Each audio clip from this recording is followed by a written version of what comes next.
Hello, I'm Dicky with Engel and Volker, Savannah. This is our first episode of A Quickie with Dicky. The concept is to discuss tales, stories, in history of the city of Savannah and the surrounding areas. Today we're going to talk about 612 Barnard Street, which is my favorite house ever in the historic district. Built in 1883, the house is a Victorian, fully renovated today, but at the time I bought it in the late 80s, the house was totally unrestored, falling apart, and the price only $12,000.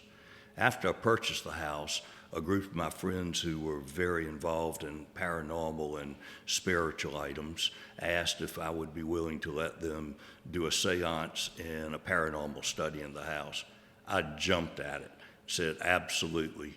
So we scheduled to do it on a Friday the 13th at midnight.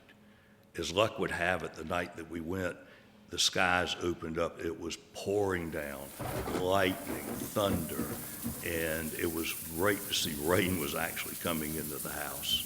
About that time, as we're in the home, the lightning struck, and it actually helped because it did give us some light.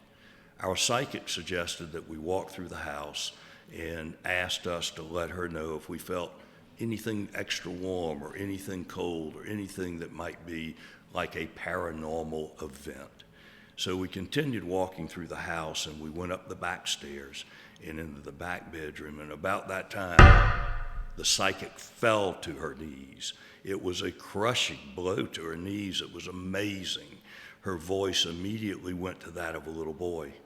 And the little boy started telling his story about how he died in that room and how he was still there entrapped and was begging to be released. A few seconds later, the psychic jumped up, back to her normal voice, didn't really remember anything except what we could tell her. As we went back downstairs, she talked about arranging to come back in and trying to release him. And at that moment, the front door was a loud knock.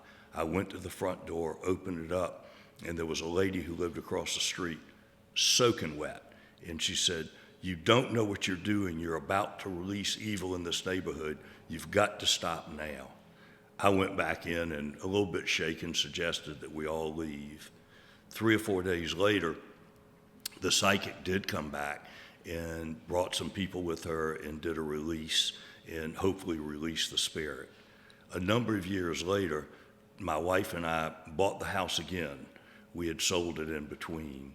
And when we did move in, we had a 90-pound dog that often would refuse to go up those back stairs as though there was something up there that the dog was scared of.